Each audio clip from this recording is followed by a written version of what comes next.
History of Columbiana County and Representative Citizens, written in 1905 by William McCord. Chapter 10, The Earth's Hidden Treasures, Salt, Coal, Oil, and Gas. Developing the coal fields. The coals of Columbiana County are all of the bituminous type, varying greatly in sulfur, slate, and other substances. Some of the veins furnish coal so free from sulfur as to be available for the manufacture of iron without coking. The coal product is all excellent for steam purposes. The railroads made the coal fields profitable. Before the locomotive invaded Columbiana's verdure-clad hills, where the fuel cropped out on every hand, coal had been mined in a small way for local use. But there were no facilities for shipment. All the more productive coal veins were back from the river, which was the only means for transportation of the more bulky freight.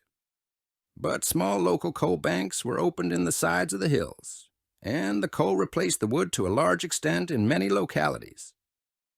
Charcoal was even made for local use at New Lisbon as early as 1808, when Gideon Hughes established his iron furnace. Indeed, up until 1905, a great field of coal in the center of the county in the vicinity of West Point, Madison Township, extending north to Lisbon and south almost to the river, still remained practically undeveloped, owing to the lack of railroad transportation. Efforts had been made for more than 20 years to build a railroad which would open up this great field, but all had failed. The extent of the coal veins underlying Columbiana County are referred to at length in Chapter 2 of this work, under the head of Geological Formations. Work on a large scale was begun in the Columbiana and Strip veins at Salineville and in the Cannel coal fields near East Palestine at about the same time. Coal had been mined along the banks of Little Yellow Creek near Salineville in a small way for years before the Cleveland and Pittsburgh Railroad came through the town in 1852, but the railroad gave the mines a great stimulus. James Penrose is said to have been the first person to ship coal out of Salineville. His mine was at the upper end of the town and was afterward acquired and operated for years by the Ohio and Pennsylvania Coal Company. This first mine to attain importance commercially was a drift or bank, run into the hillside, as were all the early mines about Salineville. It was not until years after that the Ohio and Pennsylvania Coal Company operated the first shaft mine. By the latter part of 1852, John Thompson and G. Hugh Miller had both opened mines in what was known as the 3-foot vein and were shipping coal. About that time, the locomotives on the Cleveland and Pittsburgh Road began using coal instead of wood for fuel, and the railroad thus became a large customer of the Salineville mines. Hayes and Hussey were also prominent miners about this time, and a number of miners with small capital opened coal banks and began digging coal for sale in the near vicinity. James Farmer, who had removed to Cleveland in 1856, took a very prominent part in the development of the wealth which underlay the town. The first concern to undertake to develop the coal field at Salineville on a really large scale, however, was the Ohio and Pennsylvania Coal Company, which organized in 1867 with a capital of $80,000 and absorbed 6 of the largest mines in the town, operating them to the limit of their capacity. 200 miners were employed from the start, and Salineville became one of the most prosperous communities of the county. By 1875, the company's output was 800 tons daily. James F. Clark, the first president of the company, died in 1884, and was succeeded at his death by Daniel McGarry. The Ohio and Pennsylvania Coal Company was still in 1905 the largest producing plant in the Salineville field, running at a capacity of from 700 to 800 tons daily. In 1905, J.B. Zerby was president and S.H. Needs secretary. 2 other companies were prominent in the early development in Salineville, the Manufacturers Coal Company, organized by James Farmer in 1872, which for a number of years controlled 2 mines, and the Columbiana Coal Company, which was organized by Morrison Foster and others of Pittsburgh in 1877, and which achieved a capacity at one time of 3,007 tons daily from 2 mines. This company worked out its properties and abandoned them about 1900. One of the farmer mines had been opened as early as 1852. The Osborns of Cleveland opened a strip vein mine about 1875, which was later purchased by Harry Kirk, who continued to operate it in 1905. One of the earlier Salineville mines was the Hayes mine, the last manager of which was Matthew Brown, until 1860. From 1866 to 1888, Matthew Brown owned and operated one of the then leading mines of the Salineville field.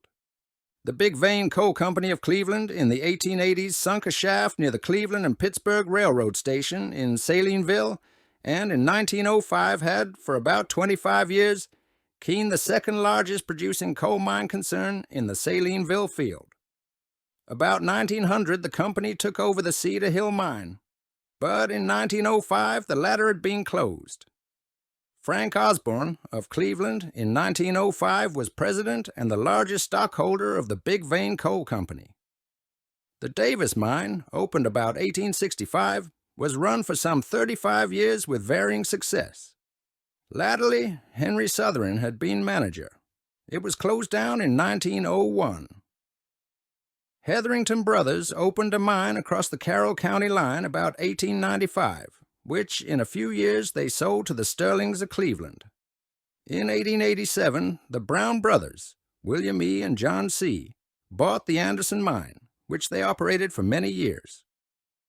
Among the smaller mines operated during the later years of the past century and the earlier years of the new were those of James Strabley and Robert Vasey. The output of coal in the Salineville field in 1904 was as follows: that of the two principal companies being given separately, and then the total from the entire field. Ohio and Pennsylvania Coal Company, 110,406 tons. Big Vein Coal Company, 75,461 tons. Total for 1904 of all companies in field, 285,878 tons. This amount includes the coal shipped by rail from Salineville and that taken by locomotives for fuel, but is exclusive of that taken for home consumption and the local trade of the small mines, which would add several thousand tons to the year's production. As a result of the early mining of coal without sufficient bracing, and the undermining of portions of the town of Salineville by the old banks, portions of the town in the Hill District on several occasions during the 1880s and 1890s gave evidence of possible collapse, causing scare for a time. Little serious damage was really apparent, aside from the wrecking of one or two houses and the settling of the foundations of several buildings. East Palestine's mines before 1840. Many of the farmers of the vicinity of East Palestine opened small coal banks, and the local coal was used for fuel in the early manufactories of the town in those days. In 1854, many banks were mining the cannel coal, which was easily obtained near the surface, and as early as 1854, a company was organized at East Palestine which, for several years, extracted oil from the coal and sold the product at a profit until the petroleum of later days compelled the abandonment of the enterprise. About 1860, a New York company opened a mine on what was known as Carbon Hill and built a spur from the Pennsylvania Railroad tracks by which to ship their product. A few years later, the property was sold to Tucker, Brown and Company, and in 1865 it was absorbed by the Carbon Hill Coal Company, organized mainly by Chicago men, James Mullins being the manager of the concern. The company abandoned the mine in 1871, however. Enoch Lawton, James Southern, and Andrew Burnett formed the Prospect Hill Coal Company about 1868, running a track to their mine in Section 36 of Unity Township. Here in the following 10 years were opened 4 drift mines, and the production grew to be the largest in the field. In April 1879, Enoch Lawton, one of the owners, was found dead by suffocation in an unused portion of the workings, and for several years after his death, James Southern operated the mines on a lease. Later, the company was reorganized, with Grant Hill as superintendent. In 1905-04, electric machines were in use, and the product was about 250 tons daily. The State Line Coal Company, organized in 1874, soon became the most important of the mining ventures at East Palestine. C.B. Herron, J.W. Chalfill, and James Mullins were the chief spirits in the organization of the concern, and mines were opened east of the town, near the Pennsylvania state line. The veins were nearly 4 feet in thickness, and the company prospered from the start. Hugh Laughlin was superintendent from the opening of the property, continuing in that capacity in 1905. 400 men were employed during the latter part of the 1870s. The monthly payroll at that period running as high as $10,000 with an output of 50 cars a day.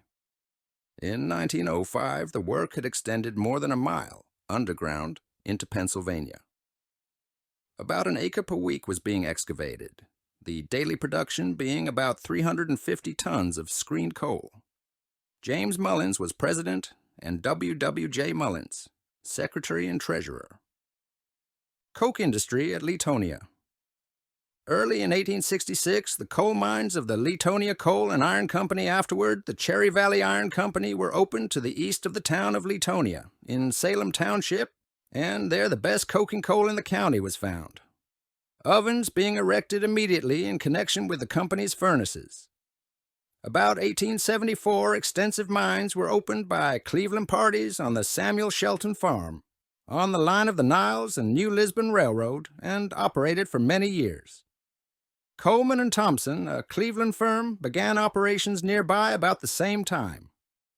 The Cherry Valley Iron Company's mines at Washingtonville were abandoned in 1904 because of wage differences between the operators and miners.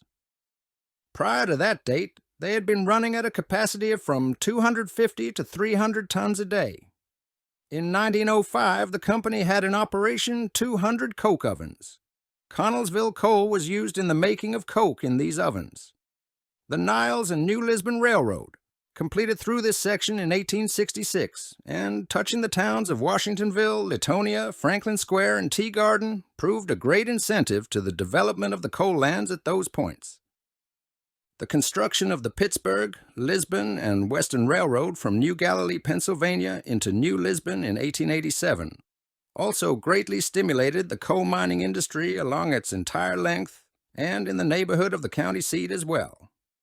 And in 1903, in addition to the larger mines which have been given mention in detail, located in the larger mining centers, mines are in operation at New Waterford, Salem, Lisbon, Elkton, Negley, East Fairfield, and Tea Garden.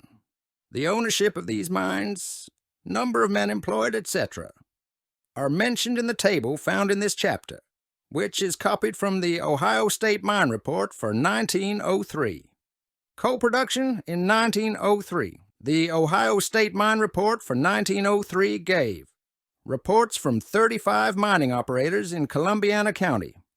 It showed a capital invested that year in coal mining of $841,265. Value of coal mined, $1,078,575, 9 cents wages paid during year, $801,349, 28 cents. Number of men employed, 1,354. Average days worked during year, pick miners, 236. Machine miners, 220. The county in 1903 ranked 10th in the state in tonnage, producing 874,602 tons, compared with 868,426 tons the year preceding. Of this total for 1903, 572,000 tons were lump, 137,000 nut, and 164,000 pea and slack. The production for 1903 was thus 21,710,650 bushels, as compared with 5,241,925 bushels in 1870 and 11,423,574 bushels in 1880. Of the output in 1903, 328,000 tons were mined by machines, electric machines being in use in 6 mines. In addition to the 35 large mine operators reporting in 1903, the state report showed 48 small mines in the county, employing less than 10 men each. 4 new mines had been opened during the year.